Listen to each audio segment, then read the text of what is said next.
النفس عن الهوى فإن الجنة هي المأوى। আর যে ব্যক্তি আপন প্রভুর সামনে উপস্থিত হকে ভয় করেছে এবং আপন প্রবৃত্তিকে লালসা মুক্ত করেছে, লালসার হাত থেকে রক্ষা করেছে, আল্লাহ রাব্বুল আলামিন কিয়ামতের দিন তার জন্য রেখে দিয়েছেন জান্নাত। তার জন্য কোন জায়গা? আমাদেরকে পরকাল ভিত্তিক জীবন যাপন যদি করি তাহলে কবরের জবাবগুলি খুব আসান হবে। আর যদি পরকাল ভিত্তিক জীবন যাপন না হয় কবরটা মুসিবত হয়ে যাবে।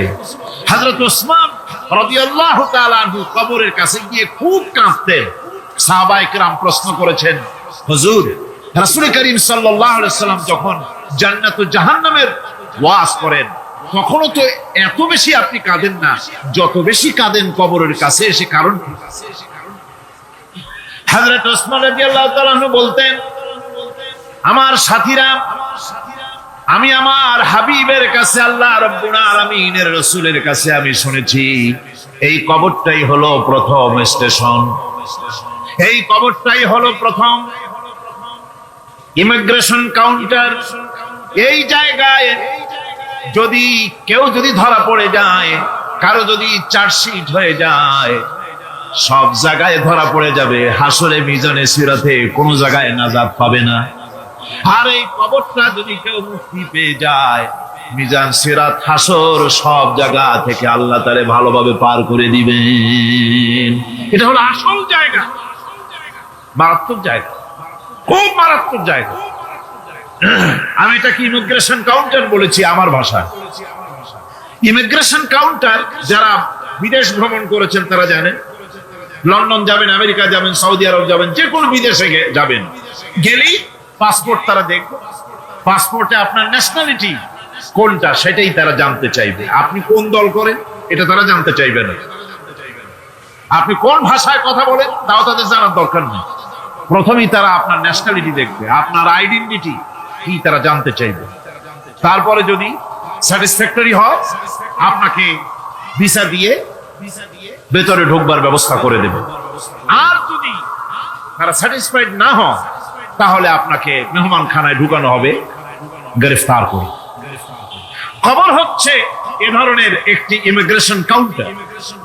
কবরের ভিতরে মানুষ যখনই রাখা হবে সঙ্গে সঙ্গে দুজন ফেরেশতা আসবে। কবরের কাছে যারা এসেছিল দাফন হয়ে যাওয়ার পর এই লোকগুলি 40 কদম যেতে যতক্ষণ লাগে এর মধ্যেই দুজন ফেরেশতা এসে যাবে। এসে জিজ্ঞেস করবে, মান রব্বুকা, তুমি কোন দল করতে? ওটা তাদের জানার দরকার নেই।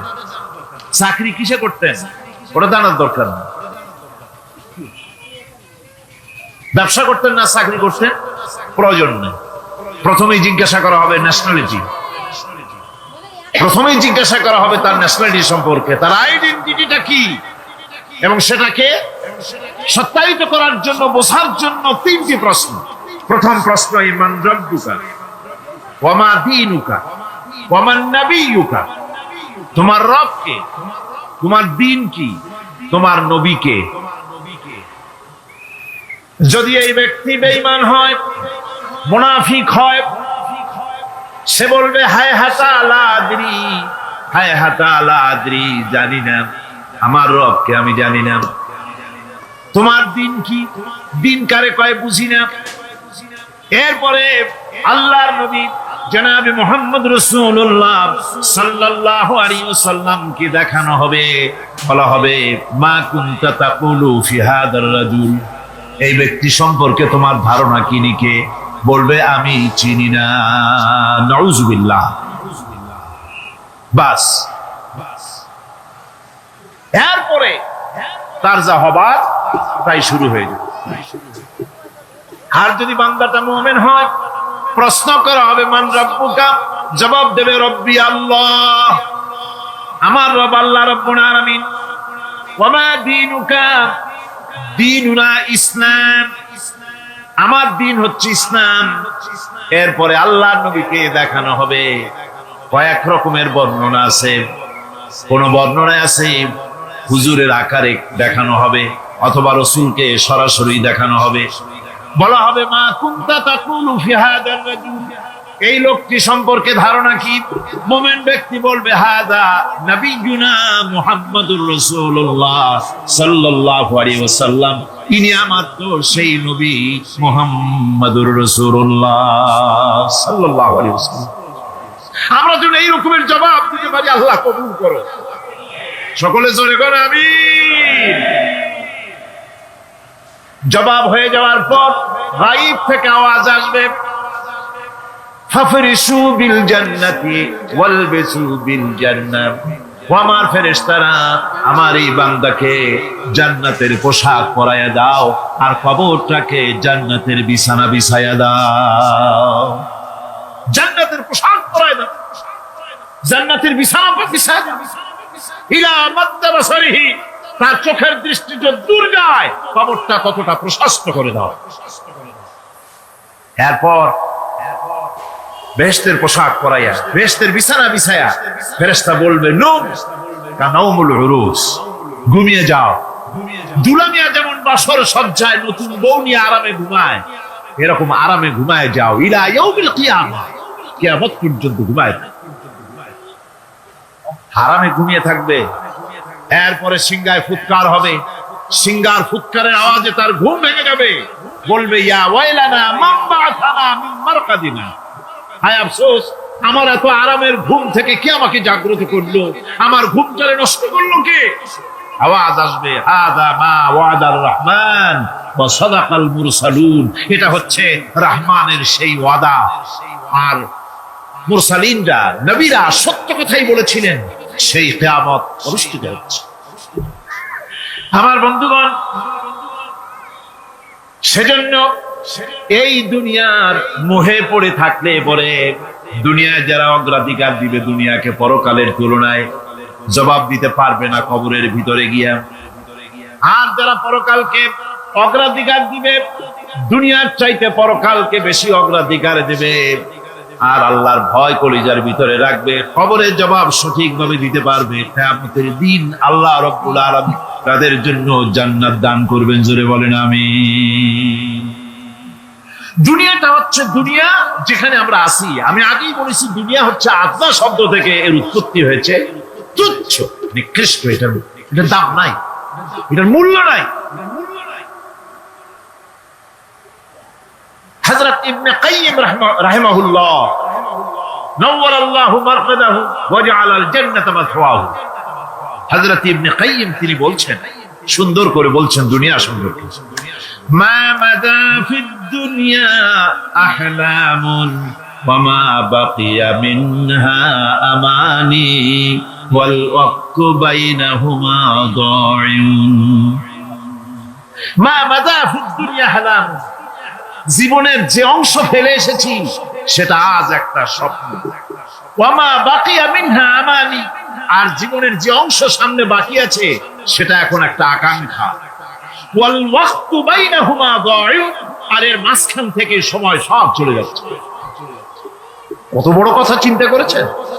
জীবনের যে অংশ ফেলে এসেছি তা আজকে স্বপ্ন, তা কি বলেন? স্বপ্ন। আর সামনে যা আছে সেটা আকাঙ্ক্ষা, আর মাঝখান থেকে সময় সব চলে যাচ্ছে।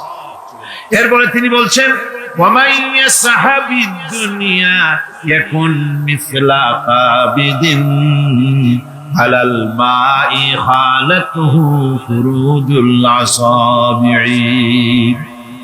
দুনিয়াদারের অবস্থা হচ্ছে এই, কেউ যদি দুই হাতে পানি খামসায় ধরে, দুই হাতে কি ধরছে বলে?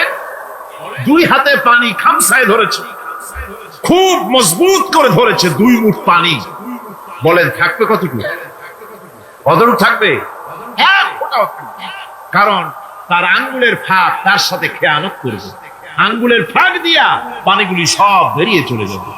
সুতরাং দুনিয়া যারা চায় তারা ঠিক পানি খামসায় ধরলে পানি যেমন হাতের ভেতর থেকে খেয়ানত করে চলে যায়, যারা দুনিয়া চায় দুনিয়াও তাদেরকে এভাবে ফাঁকি দিয়ে চলে যায়। তবুও দুনিয়ার মায়া মানুষের এত বেশি। আল্লাহর নবী বলেন লাউ কানা লি ইবনি আদম ওয়াদিন মিন যাহাবিন লাহাব্বান ইয়াকুনা লাহু থানিন। এই পৃথিবীতে যদি কাউকে একটা মাঠ ভরে যদি সোনা দেওয়া যায়, লোকটা বলবে রব্বুল আলামিন, আমি যদি আরেকটা মাঠ এরকম সোনা ভরা পেতাম। দ্বিতীয় আরেকটা মাঠ দেওয়া হলে আবার বলবে যদি তৃতীয় আরেকটা মাঠ সোনা ভরে যদি পেতাম। নবীজি বলেন ওয়ালা ইয়ামলাউ জাওফু ইবনু আদামা ইল্লা তুরাব। মানুষের পেট 3.5 হাত মাটি ছাড়া, কবরের মাটি ছাড়া মানুষের পেট ভরবে না। আরো চাই, আরো খাই, চাওয়ার কোনো শেষ নাই। মানুষ এভাবে করে দুনিয়ার মহব্বতে এমনি পাগল হয়ে যায়, শুধু দুনিয়ার মহব্বত, পরকালকে বেমালুম ভুলে যায়।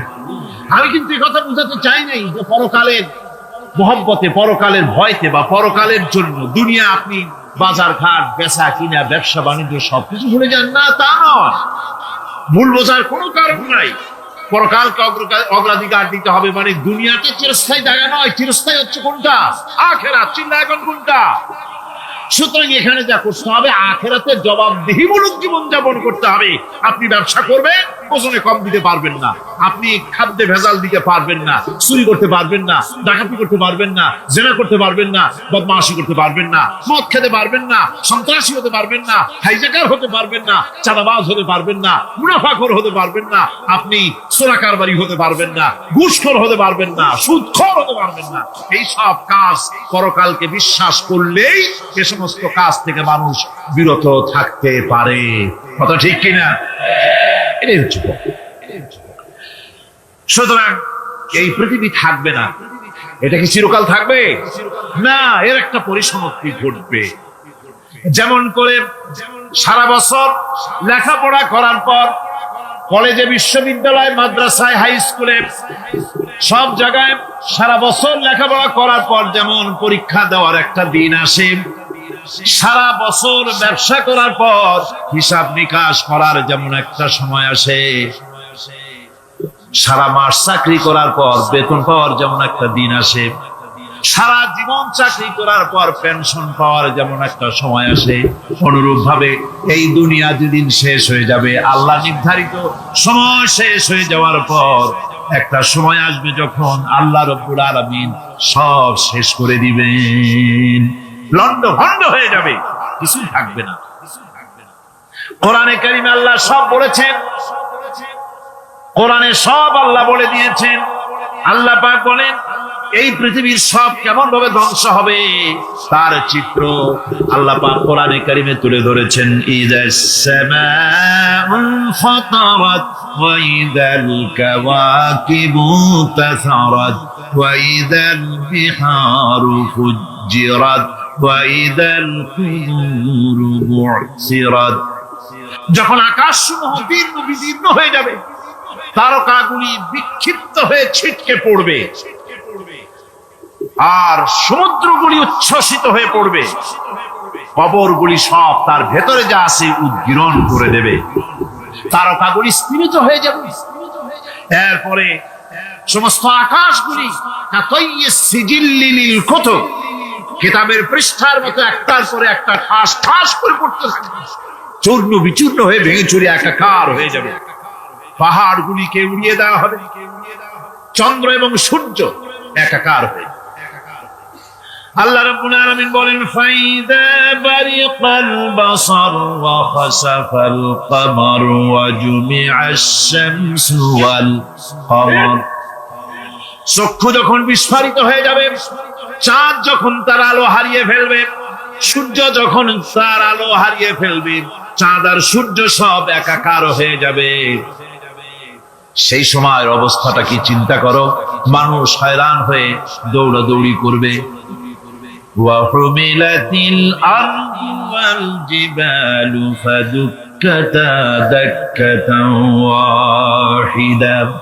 জমিন এবং পাহাড়গুলির মধ্যে আল্লাহ রাব্বুল আলামিন সংঘর্ষ বাঁধিয়ে দিবেন, পাহাড়গুলি ভেঙে চুরে টুকরা টুকরা হয়ে যাবে, পাহাড়গুলি উঁচু করে জমিনের উপরে আছাড় মেরে আল্লাহ রাব্বুল আলামিন ভেঙে চুরে চুরমার করে দিবেন। সুবহানাল্লাহ। ওয়া তাকুনুল জিবালু কালইনিল মানফুশ। পাহাড়গুলো পেঁজা ধোনা তুলার মতো করে উড়িয়ে দেওয়া হবে। পাহাড় উড়ে যাবে, সুবহানাল্লাহ। পাহাড় পাথরের তৈরি, সেখানে নামাজ পড়লাম। চিন্তার ভেতরে আসলো আল্লাহ রাব্বুল আলামিন তার হাবিবের নাম, তার তাওহীদ, তার রিসালাতকে কিভাবে বিশ্বময় ছড়িয়ে দিলেন। আবু জাহেল চাইছিল মুহাম্মদ সাল্লাল্লাহু আলাইহি ওয়াসাল্লামকে স্তব্ধ করে দেবে মক্কার জীবনেই। কত বদনাম, সাহের, কাহেন, কাযযাব, শায়ের, নাউযু বিল্লাহি মিন যালিক, কত গালাগালি করলো। আর আল্লাহ শোনালেন, হাবিব চিন্তার কোনো কারণ নাই, ওয়ারাফা'না লাকা যিকরাক, আমি আপনার প্রশংসা বিশ্বময় ছড়িয়ে দেব। সুবহানাল্লাহ ওয়া বিহামদিহি। রম প্রোগ্রাম শেষ করে আমাকে তারা নিয়ে গেল, যেটা আমি বলছি সবর কাহিনী শোনাবার সময়টা না, যেহেতু এর সঙ্গে প্রাসঙ্গিক সেজন্য বলছি। পাহাড় কেমনে তুলার মতো হয়ে উড়বে তার নজির দেখেছি। রোম শহর থেকে 300 মাইল দূরে, 300 কিলোমিটার দূরে নেপোলিয়ান বোনাপার্ট তার বাড়ি, এবং ওটা তার নামে একটা প্রভিন্স। ভূমধ্য সাগরের পারে ভিসুভিয়াস, পৃথিবীর সবচাইতে বড় আগ্নেয়গিরি। সেটা দেখাতে নিয়ে যাওয়া হলো আমাকে, যে পাহাড়টা পৃথিবীর মাটি থেকে তার চূড়া হচ্ছে 3 মাইল উঁচু। এর 2 মাইল গাড়িতে করে ঘুরে ঘুরে যাওয়া যায়, এরপর আর গাড়িতে যাওয়া যায় না, বাকিটুকুন যেতে হবে হেঁটে হেঁটে। পাহাড়ের উপরে অক্সিজেন কম, বেশ কষ্ট হচ্ছিল উঠতে। জীবনে প্রথম পাহাড়ে চড়েছি, জাবালে নূর, রাসূল করিম সাল্লাল্লাহু আলাইহি ওয়াসাল্লামের উপরে যেখানে ওহী হয়েছিল সর্বপ্রথম। পাহাড় চড়ার একটা অভিজ্ঞতা ওখান থেকে আমার কিছুটা হয়েছিল। খুব কষ্ট হলো বাকি 1 মাইল উঠতে। যখন ভিসুভিয়াসের একদম শীর্ষে চলে গেছি, সেখানে গিয়ে আমার সাথে 15-20 জন লোক ছিল। আমি নিজে আল্লাহু আকবার বলে আমার গলা থেকে আওয়াজ বেরিয়ে গেল। আমি দেখতে পেলাম ভিসুভিয়াসের শীর্ষে বিশাল গর্ত। আমার মনে হয় গর্তটা এই মাঠের 1/4 হবে। এই মাঠের 1/4 হবে গর্তটা। সেই গর্তটার গভীরতা হচ্ছে 1.5 কিলোমিটার। এইখান থেকে পাথরগুলি উত্থিত হয়েছে, আগ্নেয়গিরি পাথর আগুনে গলে লাভা হয়ে এগুলি পাহাড় বেয়ে উপচে পড়েছে, চতুর্দিকে 12 মাইল ছড়িয়ে গিয়েছে। আমার মনে পড়লো ওয়াকুদুহান নাস ওয়াল হিজারা, জাহান্নামের আগুনের ইন্ধন হবে মানুষ আর পাথর। আমি সেখানে সেজদায় পড়ে গিয়ে কাঁদলাম আর বললাম, আল্লাহ জাহান্নামের আগুন হারাম করে দিও আমাদের জন্য। পাথর কিভাবে গললো, গলে পাথরগুলি গলে পুড়ে চতুর্দিকে পড়েছে আর ছিটকেছে, চতুর্দিকে ছিটকে পড়েছে। সেই পাথরগুলি ছিটকে ছিটকে যেগুলি পুড়ে পড়েছে, সেগুলিকে দূরে সাদা রঙের বলে মনে হয়, কোনোটা সাদা কোনোটা কালো, মনে হয় যেন তুলার মতো হয়ে পড়ে আছে চতুর্দিকে। 1944 সনে তৃতীয়বারের মতো ভিসুভিয়াস অগ্নিগিরি যে অগ্নি উৎপাত করে, তাতে আশেপাশের 12 মাইল এলাকা এফেক্টেড হয়ে যায়। পাথরগুলি গলে এভাবে বিধ্বস্ত করে দিয়েছে।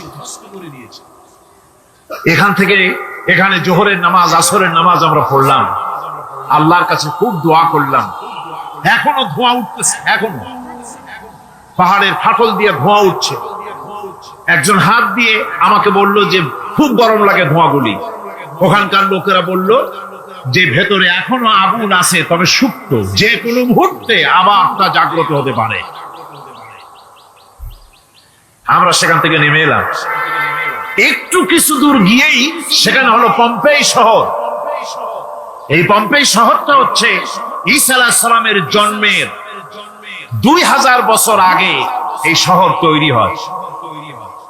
ঈসা আলাইহিস সালামের জন্মের 179 বছর পর ভূমিকম্প হয়, সেই ভূমিকম্পে গোটা পম্পেই শহরটা পৃথিবীর মানুষের চোখের আড়াল হয়ে যায়, ধ্বংস হয়ে যায়, মাটির তলায় ভরা।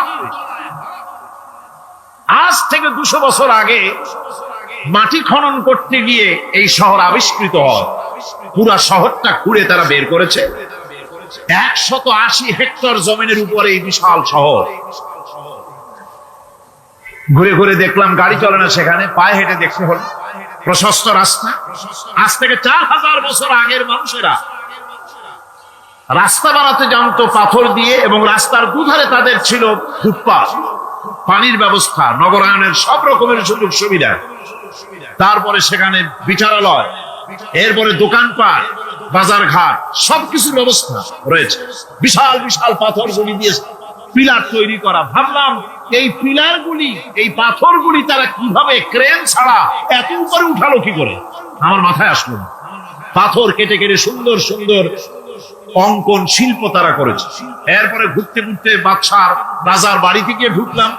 সেখানে গিয়ে দেখলাম উলঙ্গ এত মূর্তি পাথরের তৈরি করা। পাথর কেটে কেটে দেওয়ালে যৌন মিলনের এমন কোন অশ্লীল ছবি নাই যা তারা সেখানে তৈরি করে না। উলঙ্গ মূর্তি আর উলঙ্গ যৌন মিলনের অসংখ্য ছবি দিয়ে এই এলাকা ভরা। তখন আমি বুঝলাম আল্লাহর গজব হওয়ার কারণটা কি, এই শহরটা মাটির নিচে হরক হয়ে যাওয়ার কারণটা কি। আল্লাহ পাক জেনা ব্যভিচার যে দেশে বেশি হয় আল্লাহ পাক বরদাস্ত করে। দুশ্চরিত্র যে দেশের মানুষ দুশ্চরিত্র হয়ে যায়, জেনা ব্যভিচার বেশি হতে থাকে, আল্লাহ হরক করে দেন, গজব দেন। এই গজব এক এক সময় এক এক রকমের হয়ে আসে। কখনো মাটির নিচে দাবায় দেয়, কখনো মহামারী, কোন দেশে কলেরা, কোন দেশে জলোচ্ছ্বাস, কোথাও ভূমিকম্প, আর সর্বশেষ এই জেনা ব্যভিচারের জন্য আল্লাহ পাকের চূড়ান্ত এই যৌনতার অশ্লীলতার জন্য চূড়ান্ত গজব বর্তমান বিশ্বের জন্য এইডস। আল্লাহ পাক এই গজব দিয়েছে।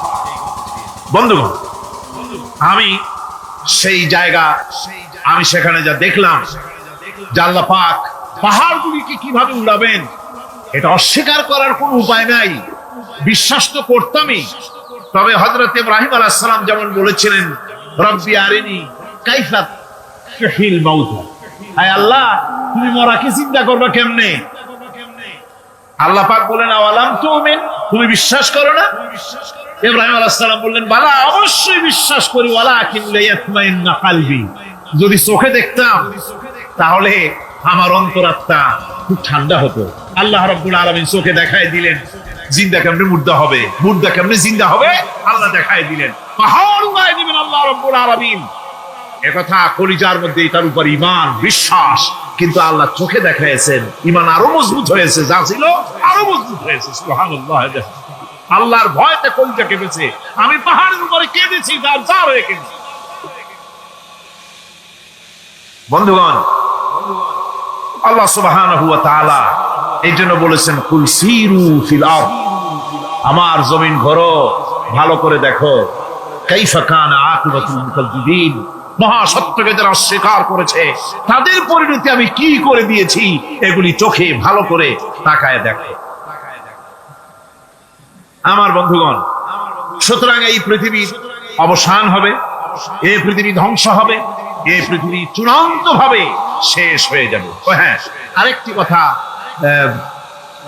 বলতে হয়, সেটা হচ্ছে যে এই রোম থেকে আরেকটু দূরে 900 মাইল দূরে হচ্ছে সিসিলি।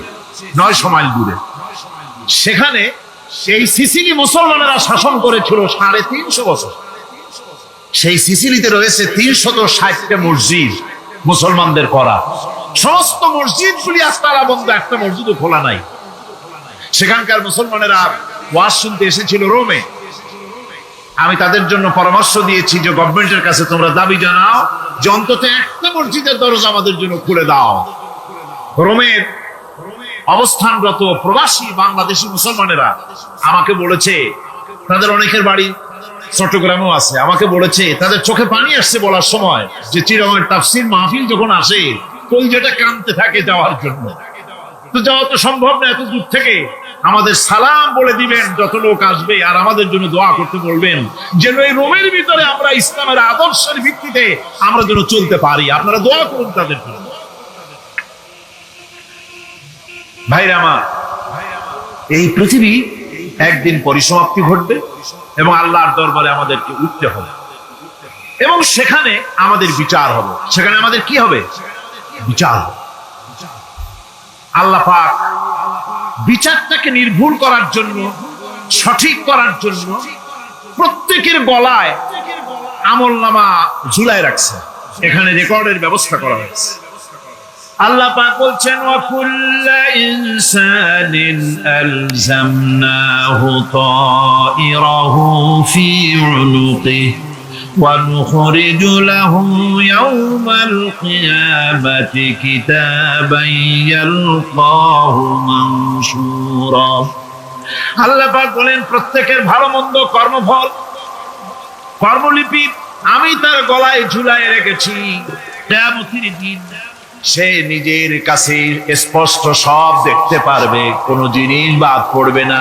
তার গলায় তার আমলনামা ঝুলানো আছে, সব রেকর্ড হতেছে। আমরা যা করছি সবগুলি রেকর্ড হয়ে যাচ্ছে। বর্তমান বিজ্ঞানীরা আবিষ্কার করেছে যে মানুষের শরীরের ভিতরে ডিএনএ আছে, রক্তের ভিতরে ডিএনএ, এটা একটা কোড। মানুষের রক্তের ভিতরে ডিএনএ আছে। যেমন তার ব্রেনের ভিতরে কতগুলি কোষ আছে, এক একটা কোষ এক এক ধরনের কাজ করে, অনুরূপ ভাবে তার শরীরের ভিতরে রক্তের ভিতরে ডিএনএ আছে। এই ডিএনএটা কি? এই ডিএনএটা হচ্ছে, এই ডিএনএ একটা কম্পিউটারের মতো কাজ করতেছে। লোকটা কি করবে, কোথায় যাবে, সে ভালো হবে মন্দ হবে কি হবে, সব তার ডিএনএ এর মধ্যে রেকর্ড কৃত আছে। এটা বোঝার জন্য একটা সুন্দর দৃষ্টান্ত দেওয়া যায়। যেমন এই কাগজটাকে আপনারা মনে করুন একটা গাড়ির একটা ব্লুপ্রিন্ট, একটা গাড়ির ব্লুপ্রিন্ট। এখানে লেখা আছে গাড়ি কিভাবে তৈরি হবে। এই কাগজটা নিয়ে ঘরের মধ্যে রেখে দিলে এখন এই কাগজটা থেকেই অটোমেটিক গাড়ির উইন্ডো তৈরি হলো, শিল তৈরি হলো, গাড়ির বডি তৈরি হলো, চেসিস তৈরি হলো, টায়ার তৈরি হলো, ইঞ্জিন তৈরি হলো, ব্যাটারি তৈরি হলো, পেট্রোল নিল, আর কোন রকমের ড্রাইভার ছাড়াই গাড়ি চলতে আরম্ভ করলো। এই কথাটা যদি মনের মাথার মধ্যে আনতে পারেন যে এটা কিভাবে হইতে পারে, এতে লেখা অনুযায়ী যেভাবে হওয়া যদি সম্ভব হয়, অনুরূপ ভাবে মানুষের রক্তের ভিতরে ডিএনএ এরা আবিষ্কার করেছে। এর ভিতরে মানুষের ভালো মন্দ, কোথায় যাবে কি করবে, সব কিছুর মধ্যে রয়েছে। কোরআনে কারীমে আল্লাহ রাব্বুল আলামিন, আমি গত বছর বলছিলাম যে বিজ্ঞানের আবিষ্কার যত বাড়বে কোরআন বোঝা মানুষের জন্য তত সহজ হবে। কোন সুবহানাল্লাহ। কোরআন বোঝা মানুষের জন্য তত সহজ হবে। সুতরাং মানুষের গলার সাথে আল্লাহ পাক বলছেন যে একটা আমলনামা আমি ঝুলাই দিয়েছি তার গলার সাথে, সে যা করতেছে ওখানে সব লিপিবদ্ধ হচ্ছে, কম্পিউটারাইজড, কম্পিউটারের মতো এগুলি সব গ্রহণ করতেছে। এগুলি কিয়ামতের দিন তার সামনে হাজির করা হবে। কিয়ামতে যখন আমলনামা তার সামনে দিয়ে বলা হবে ইকরা কিতাবাকা কাফা বিনাফসিকাল ইয়াওমা আলাইকা হাসিবা, তাকে বলা হবে নিজের কর্মলিপি নিজেই পড়ো, আজ তুমি তোমার নিজের হিসাব নিতে যথেষ্ট। বন্ধুগণ, এই মাহফিলে যত লোক আমরা বসে আছি, আমরা আমাদের হিসাব নিতে যথেষ্ট না আরেকজন লাগবে? কোন আমরা যথেষ্ট কিনা? কথা বোঝেন নাই। আমি বলতে চেয়েছি এটা, আমরা যদি এখন চোখ বুঝে চিন্তা করি যে পিছনের জীবনে কি করেছি, মনে পড়বে নাকি পড়বে না? বলেন সবাই পড়বে কি পড়বে না? ছোটবেলায় কবে পায়ের নিচে কাঁটা ফুটেছিল, কবে কোথায় আছাড় খেয়েছিলেন, কবে কার বেল তাল আম কাঁচা আম চুরি করে খেতে গিয়ে কিল খেয়েছিলেন, তারা খেয়েছিলেন, তাকে এখন মনে নাই? আছে। তাহলে কি ওই তাল বেল চুরি করতে গিয়ে যে কিলটা খাইছিলেন সেটাও মনে আছে, ভালো মন্দ সব মনে আছে। তাহলে কোন হোটেলের রুমে কি করছিলেন, কোন স্কুলে কোন কলেজে কি করছিলেন, তারপরে জীবনে ছোট বড় ঘটনাগুলি চোখ বুঝতে মনে পড়বে না? এবার হিসাব করেন, মনে যদি পড়ে এবার হিসাব করেন আপনি জান্নাতি না জাহান্নামী। আপনি আপনার নিজের হিসাব নেওয়ার জন্য যথেষ্ট। তাকে হিসাব করতে বলা হবে তোমার হিসাব, তোমার নিজের হিসাব নেওয়ার জন্য তুমি যথেষ্ট, তোমার হিসাব তুমি নিজেই করো, এটা পড়ো। আর সেই কিয়ামতের দিন কোনো সাহায্যকারী মিলবে না। লান তানফাকুম আরহামুকুম ওয়ালা আওলাদুকুম ইয়াওমাল কিয়ামাহ। লান তানফাকুম, কিয়ামতের দিন কোনো ফায়দা হবে না, অবশ্যই কোনো ফায়দা হবে না, কোনো উপকারে আসবে না। কিয়ামতের দিন তোমার সন্তান, তোমার স্ত্রী, তোমার মাল, তোমার সম্পদ কোনো উপকারে আসবে না কিয়ামতের ময়দানে। সেদিন সব তোমার সাথে বিচ্ছ করবে, সব পালায় যাবে। সেখানে উৎকোষেরও কোনো কারবার নাই যে ঘুষ টুস দিয়া, ফেরেশতাদের কোন রকম বুঝবাস দিয়া, আলাদা কোনো সোরাগলি পথ দিয়া একেবারে ফুট করে ভেস্তে চলে যাবেন, এমন কোনো সুযোগ নাই। অনেকে বলে হুজুর এমন কিছু দোয়া শিখায় দেন যাতে ওই সব জেহাদ বোমা এগুলি খুব ভয় পাই, ওসব রাস্তা রাস্তা না, খুব সহজে কিছু দোয়া দূর করিয়া আস্তে করে জান্নাতে চলে যাওয়া যায়, এরকম একটা দোয়া, এরকম একটা পথ বলে দেন। আমি বলি ভাই, এরকমের কোন সূরাগুলি আমার রাসূল আবিষ্কার করতে পারেন নাই। আল্লাহর পয়গম্বরের এই ধরনের পথ, কোন পথ আবিষ্কার করতে পারেন নাই। সেখানে কিয়ামতের দিন দৃষ্টিতে পারবে। কথার জবাব যে দিলেন না। পুলিশে কি মানুষের চরিত্র ভালো বানাইতে পারবে? পুলিশের চরিত্র ভালো বানাবে কেডা? সেটাই তো কথা। মানুষের চরিত্র যাতে ভালো থাকে, মানুষের জন্য খারাপ কাম না করে, সেজন্য পুলিশ। পুলিশ যাতে খারাপ কাম না করে, সেজন্য আরো একটা ডিপার্টমেন্ট আছে না? তারা যাতে খারাপ কাজ না করে, সেজন্য আর একটা আছে। এন্টি করাপশনের আবার এন্টি করাপশন আছে, তার উপর আবার এন্টি করাপশন আছে। এন্টিটার অভাব না। সুতরাং পুলিশ দিয়া, বিডিআর দিয়া, আর্মি দিয়া মানুষের, দেশের, জাতির চরিত্র ভালো বানানো যায় না। রাসূলুল্লাহ এ দিয়ে বানান না, এটা ইসলামের নিয়ম নয়। পুলিশ দিয়া, আর্মি দিয়া দেশের মানুষের চরিত্র ভালো বানানো যায় না। চরিত্র ভালো বানানো যায় কেবলমাত্র পরকালের ভয় দিয়া। কি কিসের ভয় দিয়া?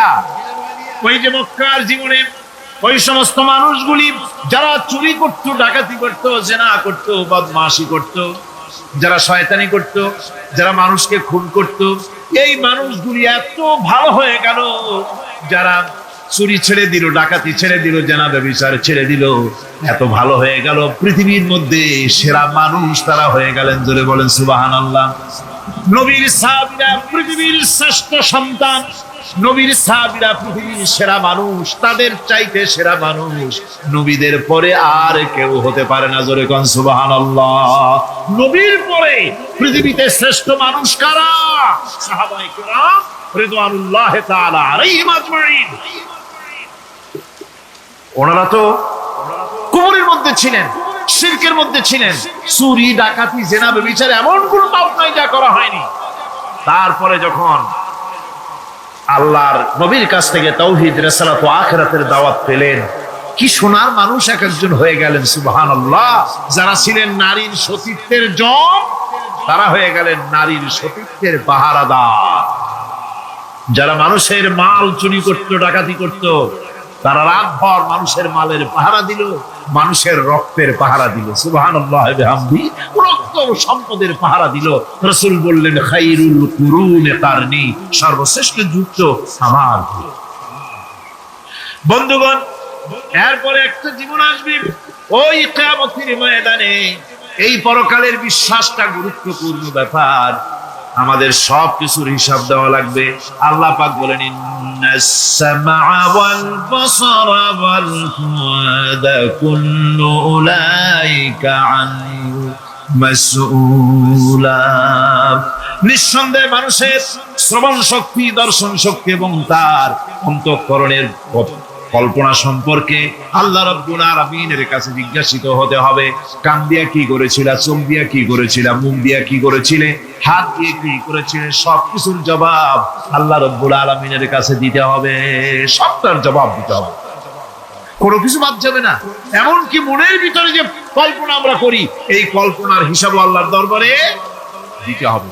কোরআনে কারীম বলছেন ওয়াইন তুবদু মা ফি আনফুসিকুম আও তুখফুহু ইউহাসিবুকুম বিহিল্লাহ। মনের ভিতরে তুমি যেটা কল্পনা করো, সেটা প্রকাশ করো, অথবা তুমি গোপন রাখো, যাই তুমি করো না কেন, আল্লাহ রাব্বুল আলামিন এর হিসাবও তোমার কাছে নেবেন। ফায়াগফিরু লিমান ইয়াশাউ ওয়া ইউআযযিবু মান ইয়াশাউ ওয়াল্লাহু আলা কুল্লি শাইইন কাদির। মহান আল্লাহ পাক বলেন, করার পর তোমার মনের ভিতরে কি কল্পনা করেছিলে ওইটার হিসাব আমি নেব। হিসাব নেওয়ার পর যারে খুশি ক্ষমা করে দেব, যাকে খুশি শাস্তি প্রদান করব।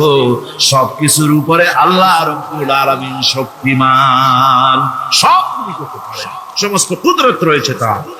সুতরাং মানুষদেরকে, আল্লাহর বান্দাদেরকে বিশ্বাস করতে হবে যে আমার কোনো কথা বাদ যাবে না, কথাগুলি রেকর্ড হচ্ছে, কথা রেকর্ড হচ্ছে। আমি যে ওয়াজ করতেছি এই কথাগুলি রেকর্ড হচ্ছে নাকি হচ্ছে না? অনেক টেপ রেকর্ডার রেকর্ড হচ্ছে, অডিও ভিডিও হচ্ছে। আজ থেকে 50 বছর পর যদি এই রেকর্ড বাজানো হয়, আমাকে যদি বলা হয় যে আপনি অমুক জায়গায় অমুক কথা বলেছেন, আমি যদি বলি না আমি কথা বলি নাই, তারপরে যদি রেকর্ড বাজানো হয়, তাহলে আমি কথা যে বলি নাই যদি বলি, তাহলে এটা ধরা পড়বে না? সেখানে ধরা পড়বে না? তাহলে এই মানুষের কথা প্লাস্টিকের ফিতায় রেকর্ড করে 50 বছর, 100 বছর, 200 বছর, 500 বছর যদি প্লাস্টিকের ফিতায় এটাকে চলচ্চিত্র করে অথবা টেপ রেকর্ডারে করে যদি ধরে রাখা যায়, এই বুদ্ধিটা কে দিলেন কত দেখি? সবাই কন্যা বুদ্ধিটা দিলেন কে? যে আল্লাহ রাব্বুল আলামিন মানুষের মাথায় বুদ্ধি দিলেন, যার দ্বারা সে মানুষের কথাবার্তা অ্যাক্টিভিটি সব ধরে রাখতে পারে।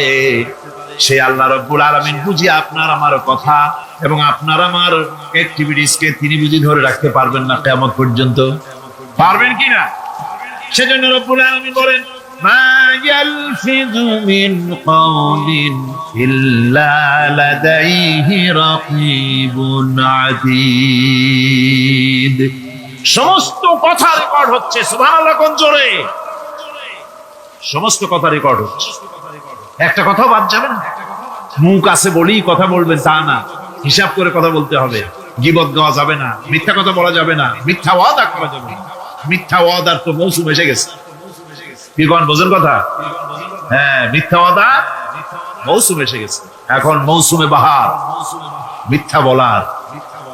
কত সুন্দর সুন্দর ওয়াদা, সোনা দিয়ে রাস্তা বানায় দেবো। অভুক্ত মানুষদের বলা হয় না খেয়ে মরবেন না, কিন্তু কি খেয়ে মরবে তাও কয়। আমরা যদি যাইতে পারি তাহলে মটকির মতো রসগোল্লা বানাই, গরুর গাড়ির চাকার মতো জিলাপি বানাই, খাইতে গিয়ে হা করে চিত হয়ে থাকে। কত রঙিন রঙিন কথা। মিথ্যা ওয়াদার সময় এসেছে। ভাইরা আমার, পরকাল যদি বিশ্বাস করে সেই ব্যক্তি কিছুতেই মুখ আছে বলেই যা খুশি বলবে না, পরনিন্দা করবে না, পরচর্চা করবে না, হাত আছে বলেই যা তা লিখবে না। ঘটনা হইল একটা, লিখলো আর একটা।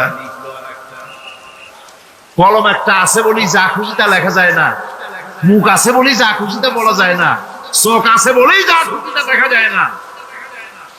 গরু খাওয়া জায়েজ করা হয়েছে বলে গরুর লেজ থেকে মাথা পর্যন্ত পাইকারি দরে সব খাওয়া যায় না। গরু খাওয়া হারাম না হালাল? হালাল। পাইকারি দরে লেজ থেকে মাথা পর্যন্ত সব খাওয়া হালাল না।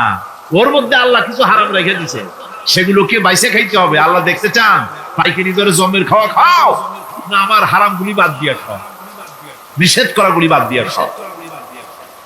মুখ আছে বলেই যা খুশি তা বলা যাবে না, কান আছে বলেই যা খুশি তা শোনা যাবে না, চোখ আছে বলেই যা খুশি তা দেখা যাবে না, হাত পা আছে বলেই যা খুশি তা করা যাবে না। সবটার পেছনে আল্লাহ রাব্বুল আলামিনকে ভয় করা লাগবে। মহান আল্লাহ রাব্বুল আলামিন বলে, বান্দারে তোমার সমস্ত কার্যাবলী এমনকি তোমার চাহনিটা পর্যন্ত কার দিকে কি নিয়তে তাকাইছো কেউ জানে না, আমি আল্লাহ রাব্বুল আলামিন জানি। ويعلم خائنة الأعين وما تخفي الصدور। তোমার অন্তঃকরণ কি জিনিস গোপন করে, আর তোমার চক্ষু কি লুকোচুরি খেলে, আমি টের পাই। সুবহানাল্লাহ বিহামদি।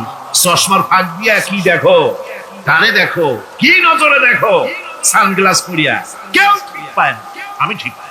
সুবহানাল্লাহ, জোরে কান সুবহানাল্লাহ। সুতরাং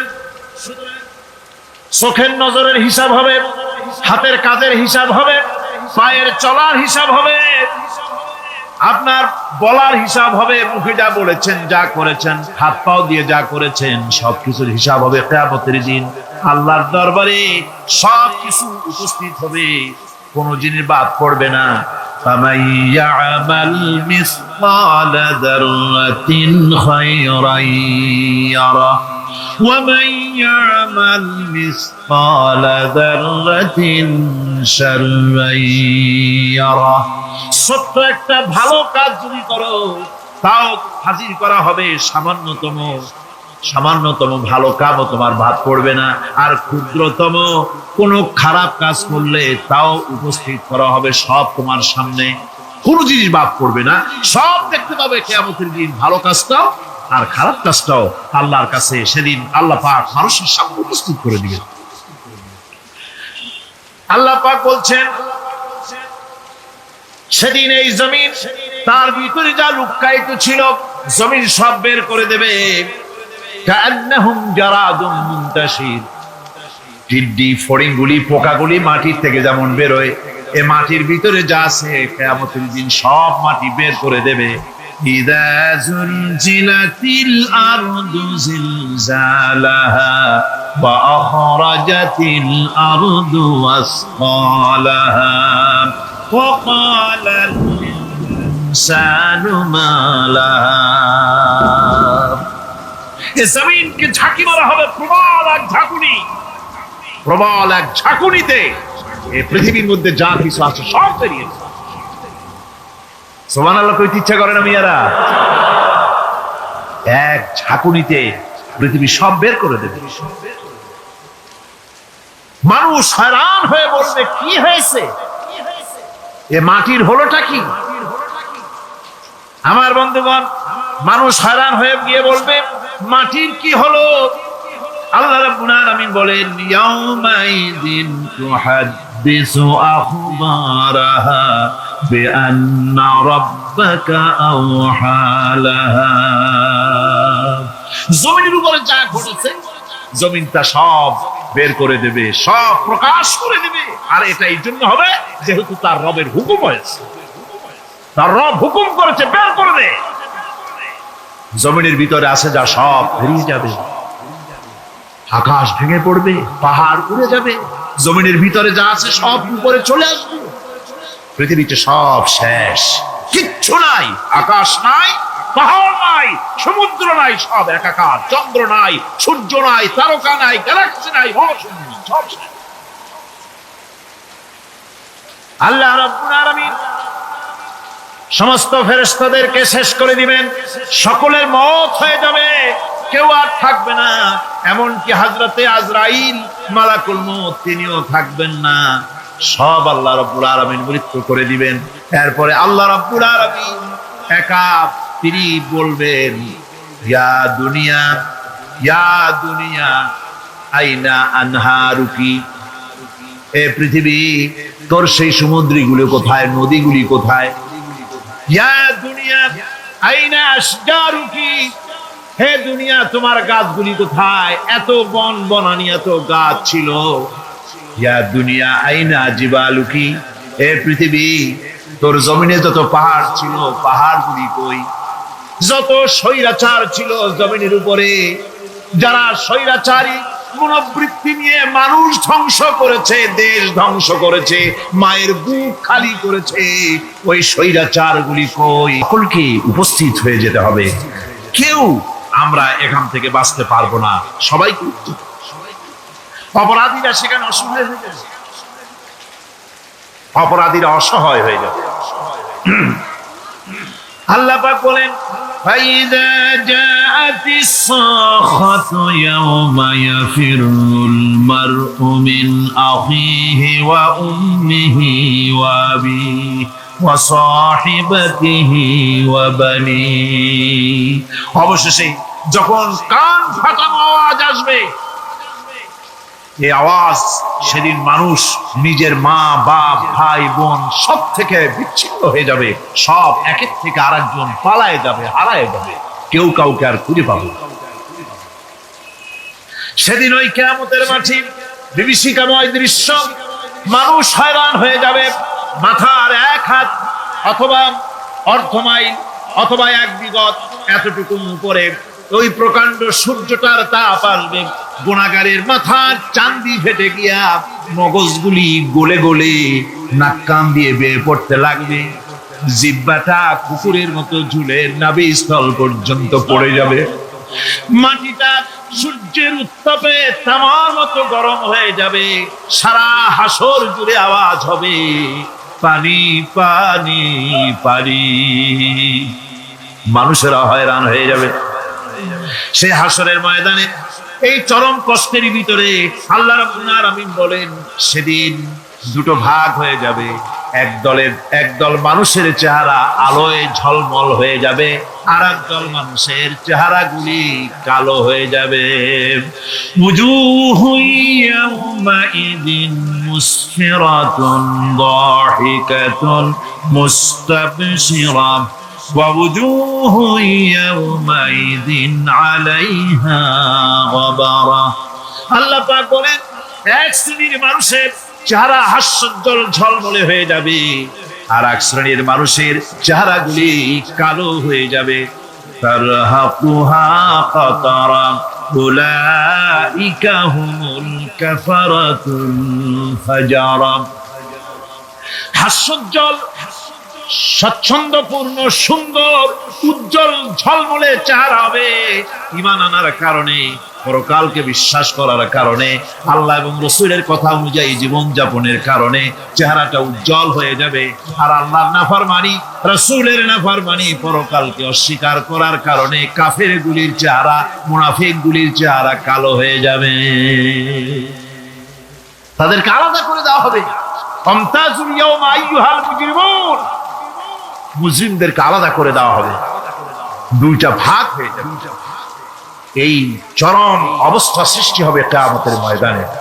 সেদিন রাসূল করিম সাল্লাল্লাহু আলাইহি ওয়াসাল্লাম উম্মতের জন্য সুপারিশ করবেন। সেই সুপারিশ যেন আমাদের করতে পারেন, সেজন্য আমাদেরকে তৈরি করতে হবে, সে ধরনের যোগ্য আমাদেরকে বানাতে হবে। বন্ধুগণ, এই পরকালীন জীবন, এর সম্ভাবনা, এটা যে হবে এবং সেই পরকালে আমাদের সকলকে যে উঠতে হবে, কিয়ামতে আল্লাহর কাছে জীবনের সব কিছুর জবাবদেহি করতে হবে, এই ভীতি সৃষ্টি করতে চায় আল্লাহ পাক মানুষের ভেতরে। আল্লাহ পাকের চাইতে মানুষের কল্যাণকামী আর কেউ আছে?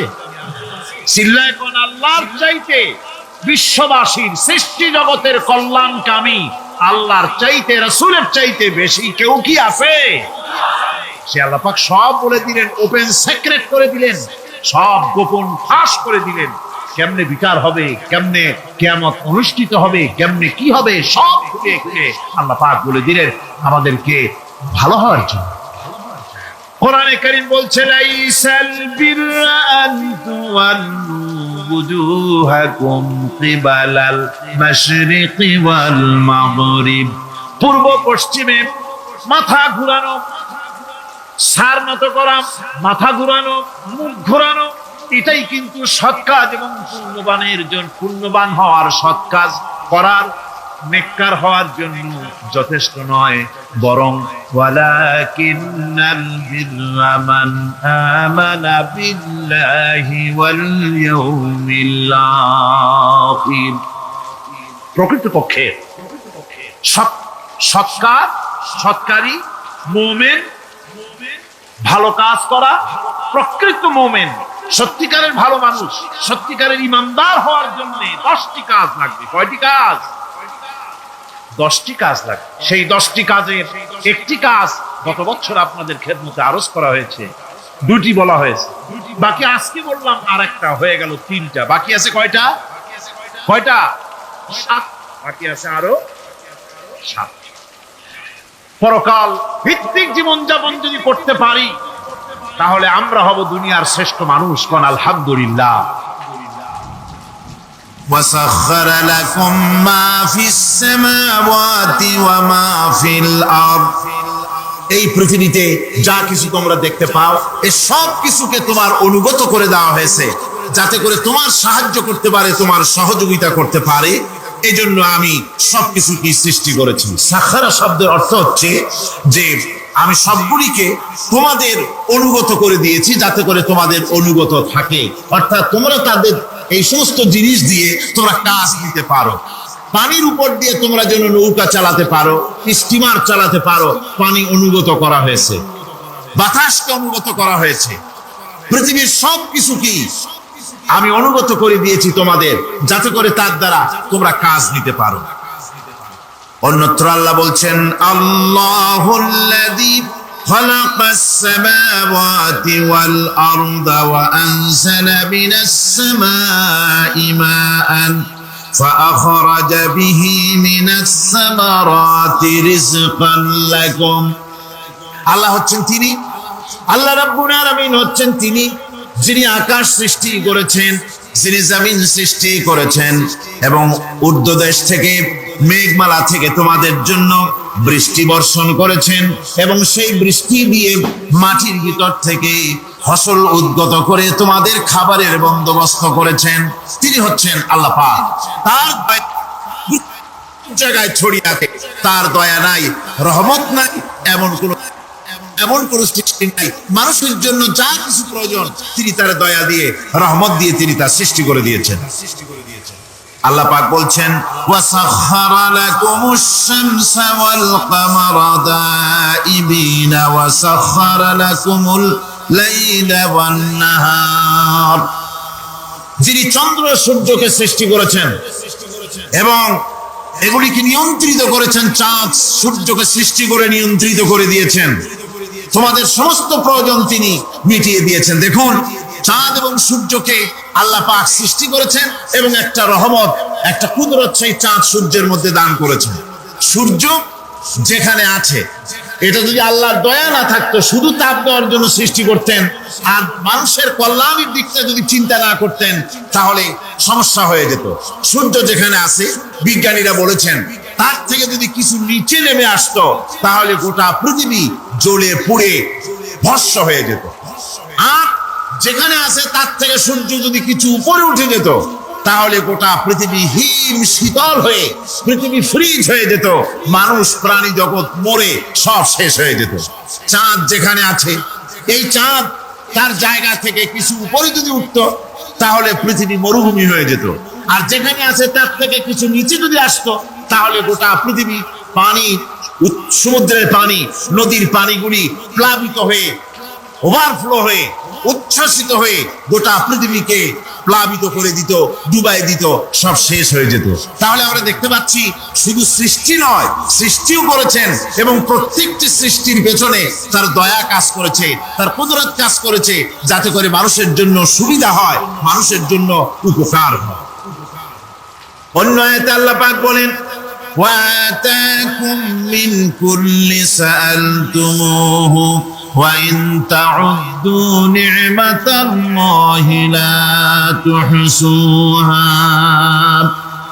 আল্লাহ পাক বলেন, তিনি তোমাদের প্রতি এত দয়াবান, আল্লাহ তোমাদের প্রতি এত দয়া রাখেন, এত মেহেরবানি করেন যে তোমাদের সমস্ত চাহিদা তিনি পূরণ করেছেন। তোমাদের জীবনে যা দরকার, কান থাকতে শুনলো না, অন্তঃকরণ থাকতে বিবেচনা করলো না, এরা চতুষ্পদ জানোয়ারের মতো।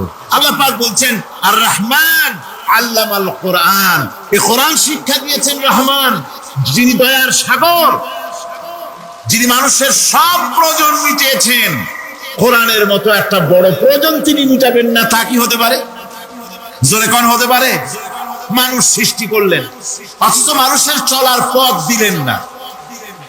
এক সাপ নাকি একবার এক পীর সাহেবের কাছে মুরিদ হয়েছিল, তো পীর সাহেব বলছেন, না বাবা আমি সাপের মুরিদ বানাই। কই যে না হুজুর, বহুত আশা করে আসছি, গল্প তো বহুত আশা করে আসছি, আমার মুরিদ বানান। আচ্ছা ঠিক আছে, তবে তোমাকে একটা কাজ করতে হবে। কি কাজ? জিকির আজকার এভাবে করবা, কিন্তু কাউরে দংশন করতে পারবে না। হুজুর মেনে নিলাম। সে করছে কি, ময়দানের ভিতরে গিয়ে কাইত হয়ে ধানোয়া জমিন, ধানের জমিন, প্যাডি ল্যান্ড, সেখানে কাত হয়ে পড়ে জিকির আজকার করছে। রাখাল ধান কাটছে, সন্ধ্যার পর এই ধানগুলি বান্ডে নেবে কি দিয়ে দড়ি নেই, খুঁজতে খুঁজতে দেখে লম্বা একটা দড়ি। ওইটা যে সাপ সে তো বোঝে না, সে ওইটারে ধরিয়া এরপরে ধানের আটি বাঁধতেছে। সাপে তো খুব বহরা, সাপ তো যেই সেই সাপ না, মারাত্মক সাপ। সাপ বলতেছে, আরে বাবা তুই আমারে দড়ি মনে করলি, আমি তোর কেমন দড়ি, মুরিদ না হলে টার পাওয়া দিতাম। বান্দার কারণে সাপের ঘাড়ে মুচকে গেছে, ঘাড়ে খুব ব্যথা লাগছে। বাড়ি নিয়ে যখন দড়িটারে ফালাই দিছে, মাথা কোন রকম কাজ করিয়া বহু কষ্ট করে পীর সাহেবের বাড়ি গিয়ে হাজির। বলছে, হুজুর কি যে জিকির শিখাইলেন, আমার তো ঘাড় মুচকে গেছে। আশ্চর্য কথা, জিকির আজকারে মানুষের মানে কি কারো ঘাড় তো মস্কাবার কথা না, তোমার ঘাড় মস্কাইল কেন? পুরা ঘটনা সে শুনাইল। আচ্ছা তা তুমি কিছু করলা না? কয় হুজুর আপনি তো নিষেধ করেছেন দংশন করতে। পীর সাহেব বলছেন, বেটা বেকুব, আমি তোমারে দংশন করতে নিষেধ করেছি, ফস করতে তো নিষেধ করি নাই।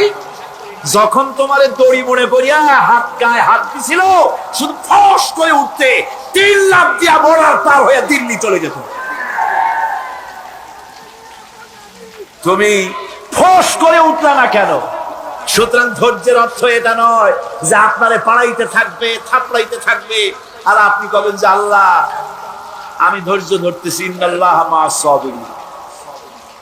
এটার নাম ধৈর্য না। ধৈর্য হচ্ছে ওভারকাম করতে হবে, পরিস্থিতির মোকাবেলা করতে হবে অত্যন্ত সহিষ্ণুতার সাথে, বুদ্ধিমত্তার সাথে, দৃঢ়তার সাথে, অবিচলতার সাথে। এটার নাম হচ্ছে সবর। আল্লাহ রাব্বুল আলামিন হযরত আইয়ুব আলাইহিস সালামকে ক্ষমা করে দিলেন, মাফ করে দিলেন, রোগ শেফা করে দিলেন। অধৈর্য তিনি হন নাই, ধৈর্য ধারণ করেছিলেন।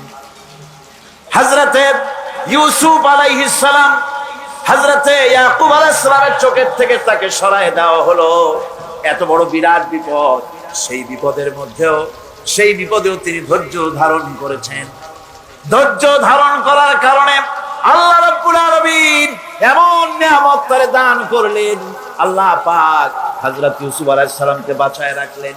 শুধু বাঁচান নাই, প্রেসিডেন্ট বানায় দিলেন। আর তার জামা নিয়ে যখন আসতেছিলেন, কোথায় মিশর, কোথায় কেনান, হযরতে ইয়াকুব আলাইহিস সালাম বলেছেন, আমি যেন আমার নাকের ভিতরে ইউসুফের ঘ্রাণ পেতেছি। হযরতে ইউসুফ আলাইহিস সালাম তিনিও কি বিরাট ধৈর্যের পরিচয় দিলেন, কোরআন সাক্ষী। সামনে তার সেই 11 ভাই যারা তাকে ফেলে দিয়েছিল গর্তের ভিতরে। হযরতে ইউসুফ আলাইহিস সালাম ইচ্ছে করলে তুই 11 জনকে মারিয়ে ফেলাই দিতে পারতেন, ঠিক না? কিন্তু তা তিনি করেন নাই। 11 ভাইকে তিনি চিনেছেন, সাহায্য করেছেন।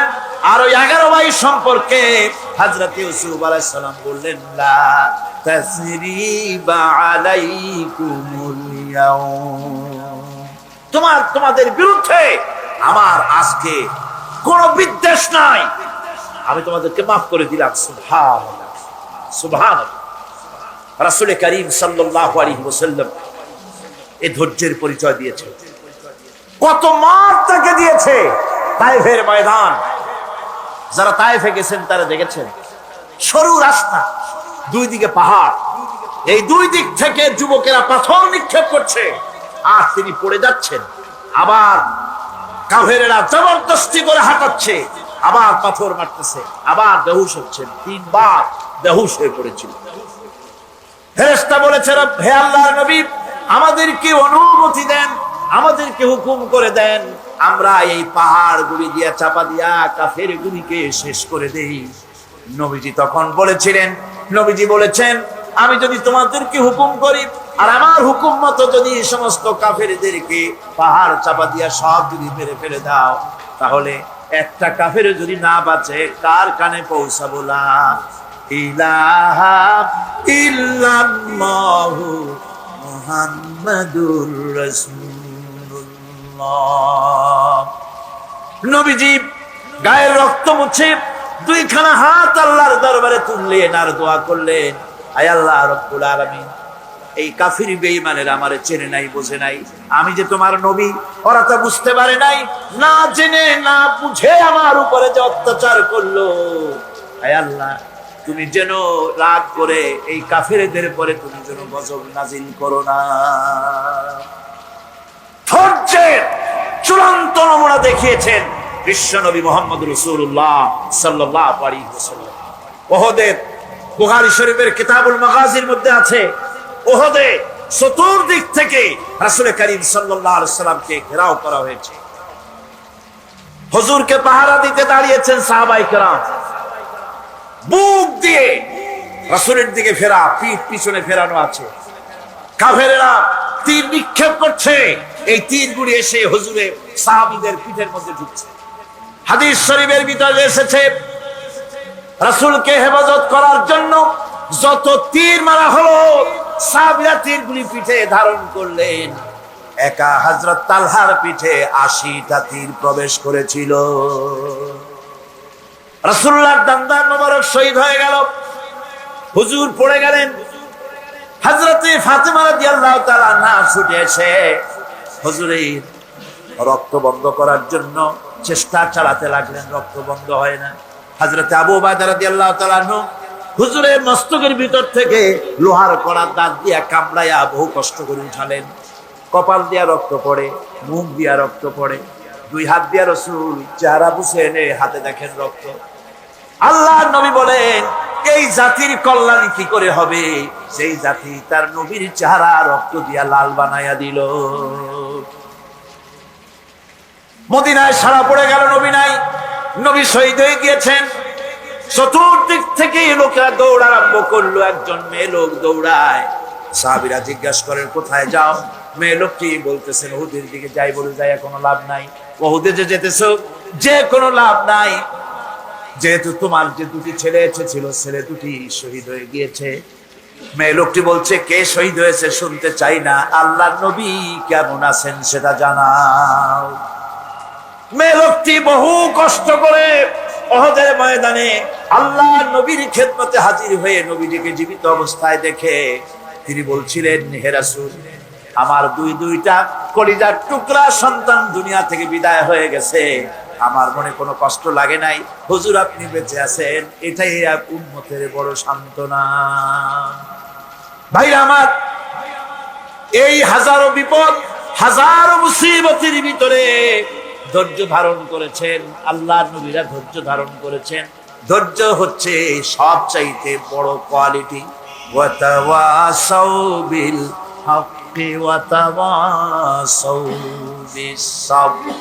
সবর ইখতিয়ার করলে পরে দুনিয়া আল্লাহ শান্তি দিবেন, আখিরাতেও শান্তি দিবেন।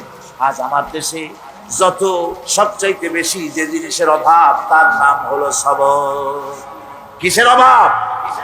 সবরের অভাব। তোমরা কি মনে করেছো যে বেহেশতে চলে যাবে? অথচ এখনো দেখা হয় নাই যে তোমাদের মধ্যে কে সবর অবলম্বনকারী, জিহাদের ময়দানে কে জিহাদ করতে এবং সবর ইখতিয়ার করতে কে তোমাদের মধ্যে পারদর্শী, অথবা এই পরীক্ষায় কে কামিয়াব হবে, এটা এখনই দেখা হয় নাই। আর এমনি তোমরা জান্নাতে চলে যাবে? জান্নাতে যাওয়া তো সহজ নয়, আল্লাহ পাক পরীক্ষা নেবেন, সেই পরীক্ষায় কামিয়াব হতে হবে। আর আল্লাহ পাক বলেছেন, অবশ্যই সবরের পরীক্ষা নেব।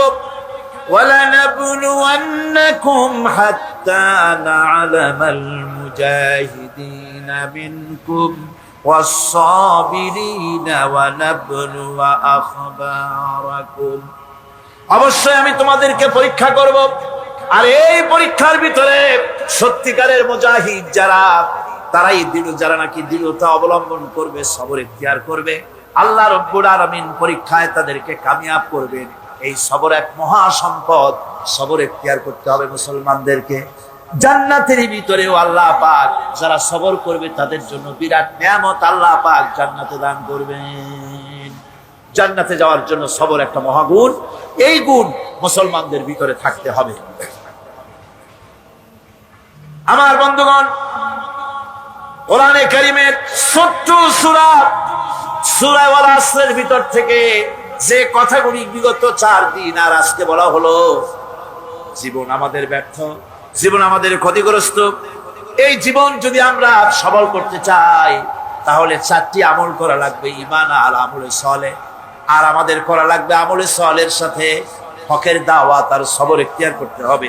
এই সবর যদি করতে পারি, জিহাদের ময়দানে লোক যদি কম হয়, বেশি সংখ্যকের উপরে আল্লাহ পাক আমাদেরকে জয়ী করে দিবেন।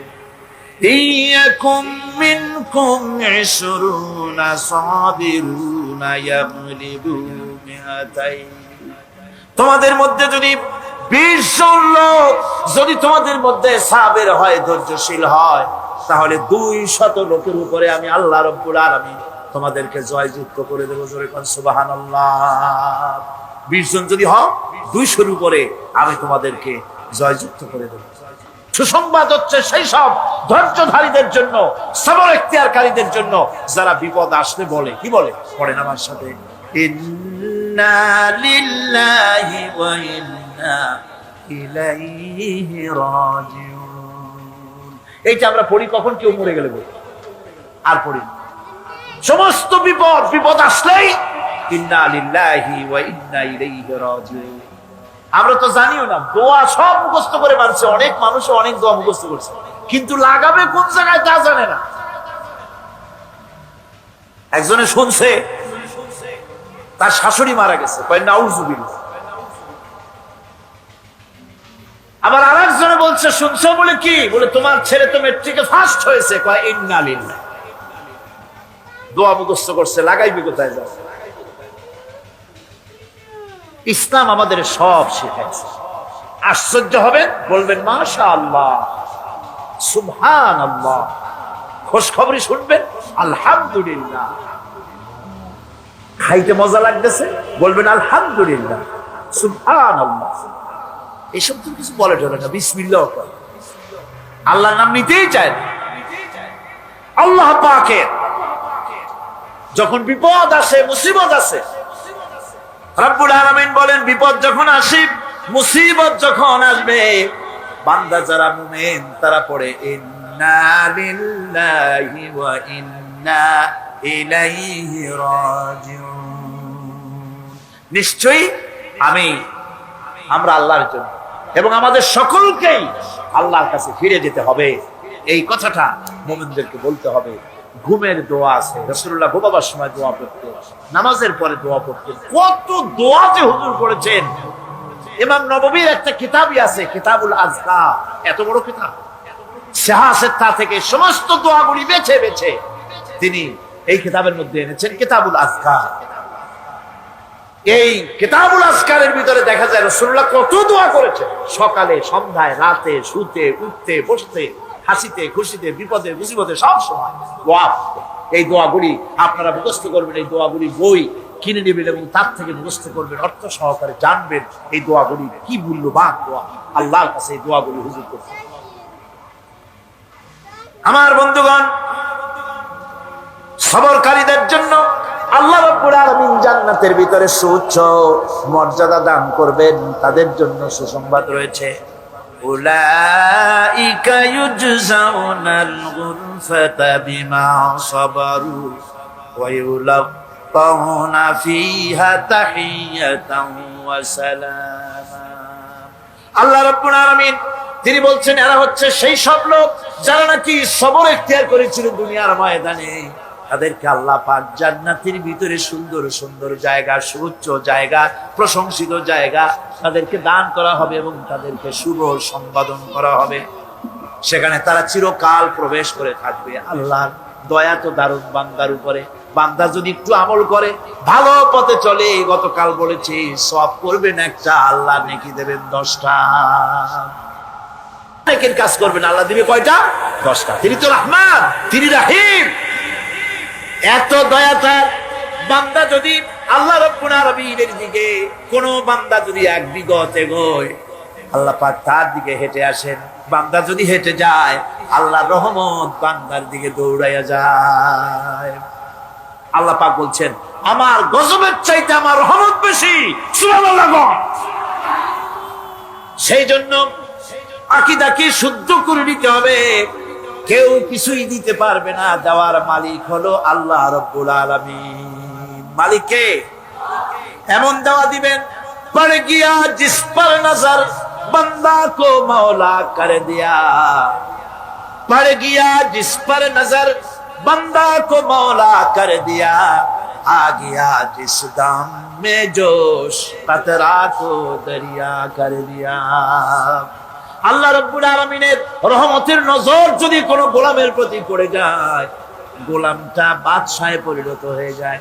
আল্লাহর রহমতের নজর যদি এক ফোঁটা পানির উপরে পড়ে যায়, পানি ফোঁটা আটলান্টিক মহাসাগরে পরিণত হয়ে যায়।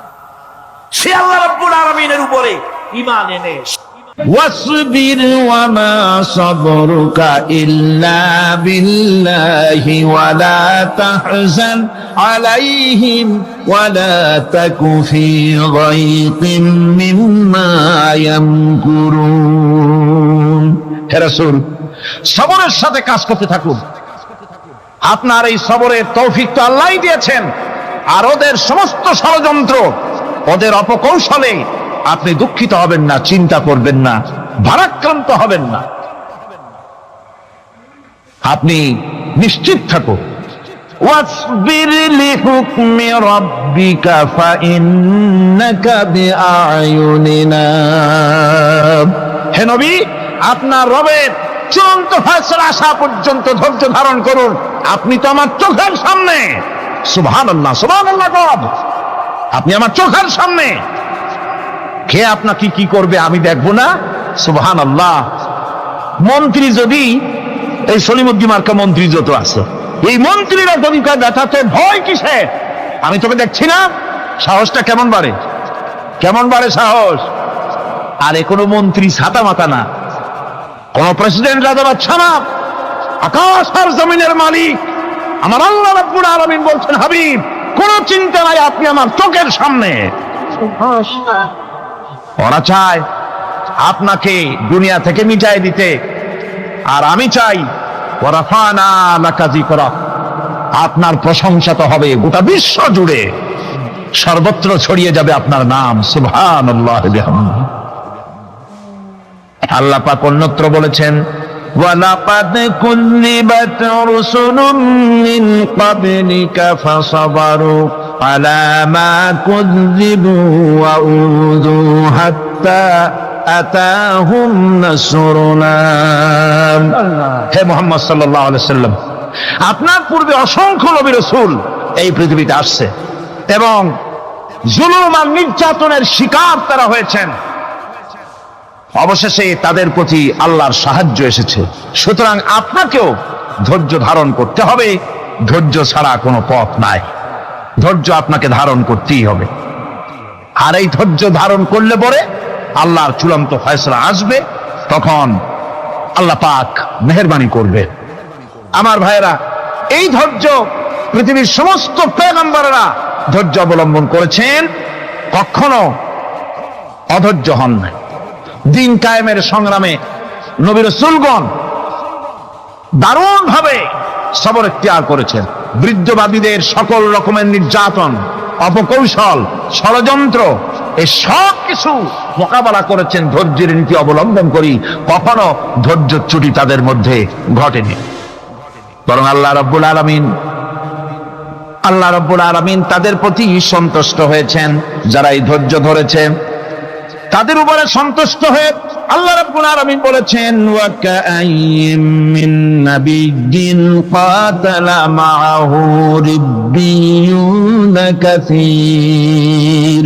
এর আগে অনেক নবী এসেছিলেন যাদের সাথে বহু আল্লাহওয়ালা লোক লড়াই করেছেন। فما وهنوا لما أصابهم في سبيل الله وما ضعفوا وما استكانوا। আল্লাহর পথে তাদের উপর যত বিপদ এসেছিল তারা হতাশ হয়ে পড়েন নাই, দুর্বলতা দেখাননি, বাতিলের সামনে মাথাও নত করেন। ওয়াল্লাহু ইউহিব্বুস সাবিরিন। আর আল্লাহ পাক ধৈর্যশীল যারা, তাদেরকে আল্লাহ পাক ভালোবাসেন। আমার ভাইরা, ধৈর্যের পরিচয় রাসূল করিম সাল্লাল্লাহু আলাইহি ওয়াসাল্লাম ওহদের ময়দানে যখন আক্রান্ত হয়ে গেলেন, চতুর্দিকে কাফেররা ঘিরে ধরেছে, বাঁচার কোনো পথ নাই। সাহাবায়ে কেরাম রাসূলকে পাহারা দিলেন। যারা রাসূলকে পাহারা দিতে দাঁড়াইছেন, জীবন দিয়া পাহারা দিতে দাঁড়ায় গেছে।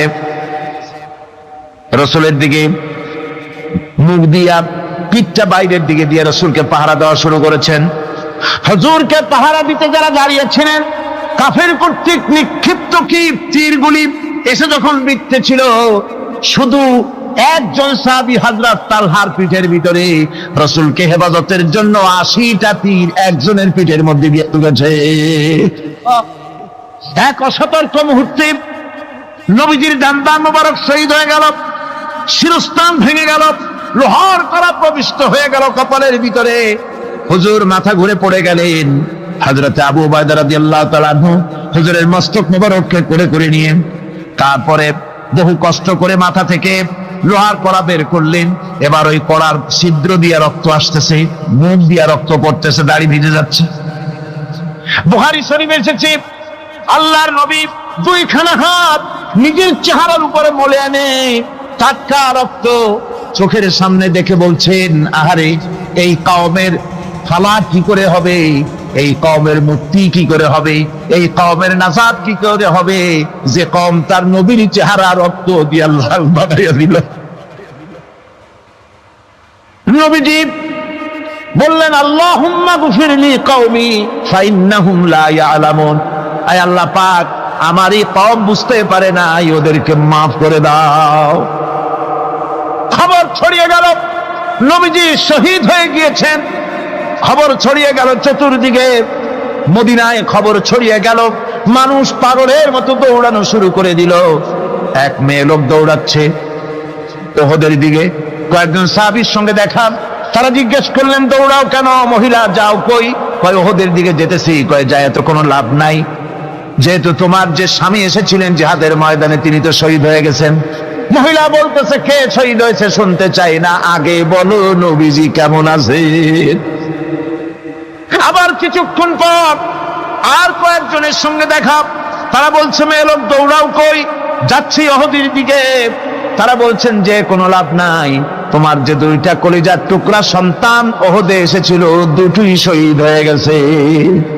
মা বলতেছে, ও সাহাবী, কে শহীদ হয়েছে শুনতে চাই না, তাড়াতাড়ি করে বলো আল্লাহর নবী মুহাম্মদুর রাসূলুল্লাহ সাল্লাল্লাহু আলাইহি ওয়াসাল্লাম কেমন আছেন।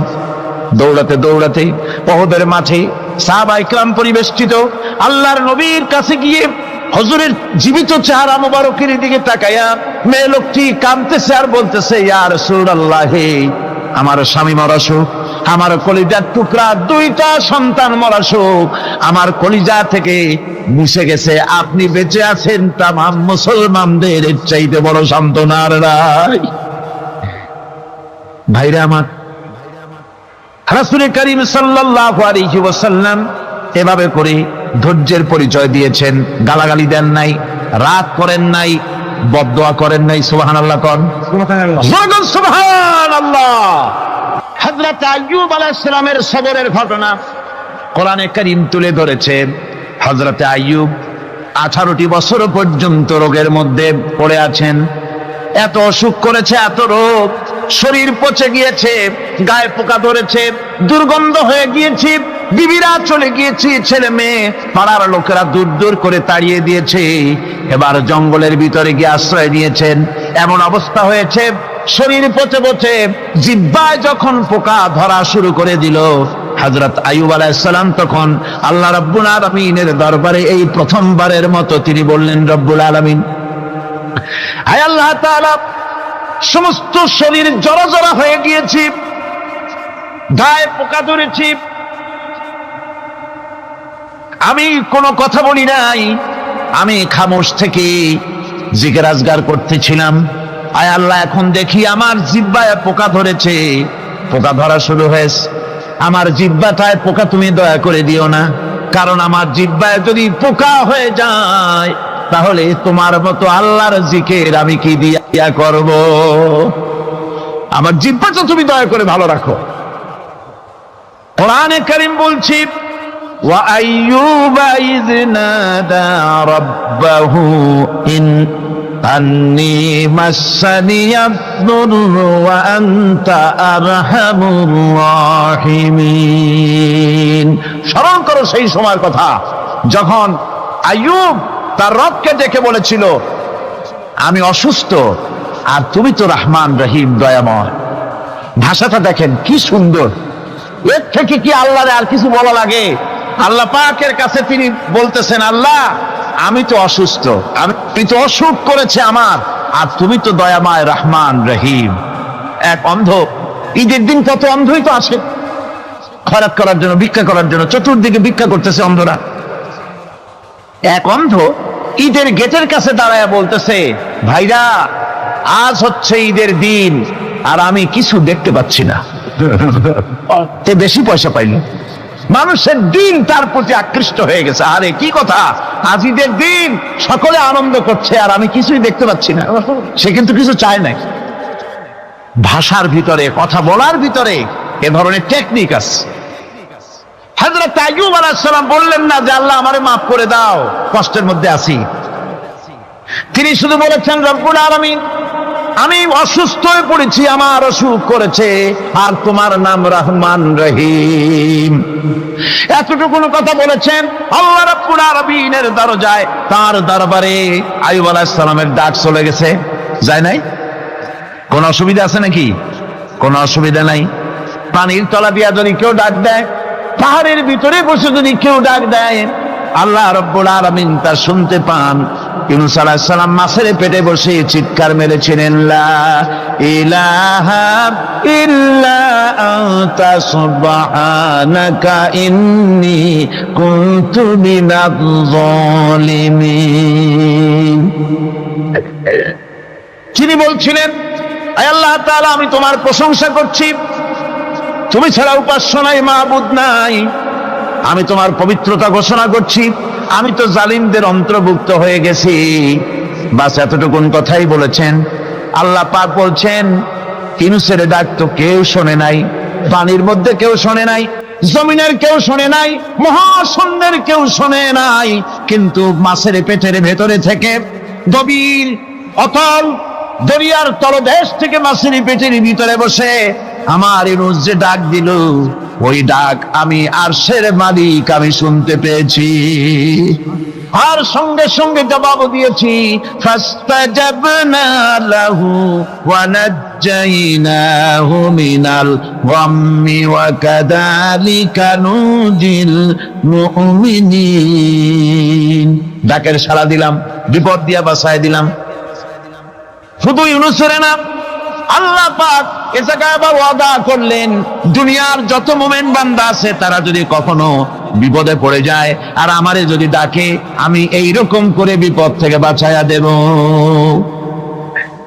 আইয়ুব আলাইহিস সালাম যখন আল্লাহ রাব্বুল আলামিনের কাছে ফরিয়াদ করলেন, আল্লাহ পাক তখন বলছেন, কোরআনে কারীম বলছে, ফাস্তাজাবনা লাহু فكشفنا ما به من ضر وآتيناه أهله ومثلهم معهم رحمة من عندنا وذكرى للعابدين। আমি আইয়ুবের দোয়া কবুল করে নিলাম, শুধু তার পরিবার বর্গই দিলাম না, বরং আরো কিছু নিয়ামত আমি তাকে দান করে দিলাম। এবং তাই জন্য যেহেতু তারা ছিল আমার অনুগত বান্দা, আমার বাধ্যগত, আমি এই জন্য রহম করেছি, সমস্ত রোগ শোক আমি মাফ করে দিয়েছি। আমাদের সামান্য একটু জ্বর হয়, যদি 2-3 দিন জ্বর হয়েছে, জ্বর ছাড়ে না, বলে যে এত ভালো ভালো কাজ করি তারপর আমার এত জ্বর হওয়া লাগে, অমুকরা এত পাপ করে, তা তো কিছুই হয়নি। খালি আল্লাহ আমার এই চোখে দেখলো, আমার বউর অসুখ, আমার অসুমুড়ি ছাড়ি না। ভাইরা, আপনি ঠিক পান না যে কি গুনাহ আপনি করেন। কোরআনে কারীম বলছি, ওয়ামা আসাবাকুম মিন মুসিবাতিন ফাবিমা কাসাবাত আইদিকুম ওয়া ইয়াফু আন কাসীর। যত বিপদ তোমাদের উপর আছে সব দুই হাতের কামাই করা। আর আমি তো অনেকগুলো ক্ষমা করে দেই। তোমরা যত পাপ করো, আকাম করো, সবগুলির শাস্তি যদি দুনিয়ায় দিতাম, সাহস করার সময় পেতে না। অসুখ হলেই অধৈর্য হয়ে যেও না, ধৈর্য ধরো। আল্লাহ পাক বলেন শুধু আইয়ুব নয়, ওয়া ইসমাঈল ওয়া ইদরিস ওয়া যাল কিফলি কুল্লুম মিনাস সাবিরিন। এইভাবে করে ইসমাঈল, ইদ্রিস, জুলকিফল সবাই ছিল ধৈর্যশীল। জোরে বলেন সুবহানাল্লাহ। ধৈর্যের চরম পরাকাষ্ঠা ছিলেন তিনি। কোরআনে কারীম নবীদের এই কথাগুলি আমাদের শোনাচ্ছেন। হযরত ইয়াকুব আলাইহিস সালাম কলিজার টুকরা সন্তান হযরত ইউসুফ আলাইহিস সালামের জন্য তার মনটা পাগল ছিল। এত সুন্দর করে আল্লাহ তারে বানাইছিলেন, এত তিনি ছিলেন সৌন্দর্যের পিরামিড, যারা দেখলে চোখ ফিরানো যায় না। এমন সুন্দর সুপুরুষ যারা দেখি সেই যুগের সুন্দরী যুবতী মেয়েরা রূপের মোহে পড়ে নিজেদের আঙ্গুলগুলি কেটে ফেলে দিয়েছিল। রূপের মোহে এমন অবশ হয়ে গেছে, আঙ্গুল কেটেছে, হাত কেটেছে, টের পায় নাই। আবার ভুল বুঝবেন না, দুনিয়ার সেরা সুন্দর পুরুষ ইউসুফ আলাইহিস সালাম, তা কিন্তু রাসূলের চাইতে বেশি নয়। হযরত উম্মুল মুমিনিন আয়েশা রাদিয়াল্লাহু তাআলা আনহা তিনি বলেছেন, যেই সব সুন্দরী রমণীরা ইউসুফ আলাইহিস সালামকে দেখে রূপের মোহে পড়ে নিজেদের আঙ্গুলগুলো কেটে ফেলেছিল, ওরা যদি আমার হাবিবকে দেখতো, ওরা যদি আল্লাহ রাসূলকে দেখতো, তাহলে হাত কাটতে কাটতে কোন ফাঁকে যে কলিজা কেটে ফেলে দিত, ওরা টের পেত না। আবার বন্ধুগণ, হযরত আইয়ুব আলাইহিস সালাম সন্তানের মায়া, অন্যান্য ভাইরা হিংসায় পড়ে গেল, তারা নিয়ে তাকে কুয়ায় ফেলে দিল। সেখান থেকে তারা একটা ছাগল বা কোনো পশু জবাহ করে তার রক্ত মাখাইয়া জামায় এনে হাজির করে দিল। হযরত ইয়াকুব আলাইহিস সালামের সামনে যে তারে নিয়ে খেলা করতে গিয়েছিলাম, আমরা খেলায় লিপ্ত ছিলাম, বাগে খাইয়া ফেলাইছে। এগুলি কি গপ্প? এগুলি কি কোরআন? আল্লাহ পাক শোনাচ্ছেন, বিশ্ববাসীকে শোনাইছেন। সূরা ইউসুফের চাইতে এত সুন্দর উপাখ্যান গোটা পৃথিবীতে আর নাই। সুবহানাল্লাহ। অনেকে ইউসুফ জুলাইখার কেসা খুব মজা করে পড়ে, ফুর্তি করে, প্রেমের গল্প পড়ে। এটা কোনো প্রেমের গল্প নয়। ইউসুফ আলাইহিস সালাম, জুলাইখা ইউসুফ আলাইহিস সালামের জন্য কাঁদতে কাঁদতে চোখ কানা হয়ে গেছে। এরপর ইউসুফ আলাইহিস সালাম জুলাইখারে পাওয়ার জন্য পাগল হয়ে গেছে। নাউজুবিল্লাহ, এটা হয়নি কখনো। তিনি আল্লাহর পয়গম্বর, আর আল্লাহ কেমনে তারে বাঁচিয়েছেন? যখন জুলাইখা ঘরের ভিতরে সুন্দর করে যৌন উন্মাদনামূলক চিত্র অঙ্কিত করে ঘরের মধ্যে আটকায় দিয়েছে, তালা লাগায় দিয়েছে, আর নিজে যৌন দীপক কাপড় চোপড় পরেছে না পরার মতোই। সে যুগের সুন্দরী মেয়ে জুলাইখা, তার কুপ্রবৃত্তিকে চরিতার্থ করার জন্য আহ্বান করা হয়েছে। হযরত ইউসুফ আলাইহিস সালাম লক্ষ্য করে দেখলেন এমন জায়গা, এখান থেকে পালাবার তো পথ নাই, দরজা বন্ধ করে দিয়েছেন। তিনি শুধু তখন কেবলমাত্র আল্লাহ রাব্বুল আলামিনকে ভয় করলেন। আল্লাহকে ভয় করে আল্লাহর নাম নিয়ে যখন তালাবদ্ধ দরজার দিকে দৌড় দিয়েছেন, আল্লাহ রাব্বুল আলামিন আপন কুদরতে তালাগুলি খুলে দরজা তার জন্য উন্মুক্ত করে দিলেন। ইউসুফ আলাইহিস সালামকে ফালাই দিয়ে এভাবে করে কাপড় এনে দিল তার সামনে, রক্তমাখা কাপড় পেয়ে হযরত ইয়াকুব আলাইহিস সালাম সন্তানদের মুখে কাহিনী শুনে তিনি কি বললেন? কোরআনে কারীম তা কোট করেছে। তিনি চিক দিলেন না, ফাল দিলেন না, ফিট হয়ে পড়লেন না। তিনি বললেন, কলিজার টুকরা সন্তান, তার মরার খবর শুনেছেন। তিনি বললেন কি? ফাসাবরুন জামিলুন ওয়াল্লাহুল মুস্তাআনু আলা মা তাস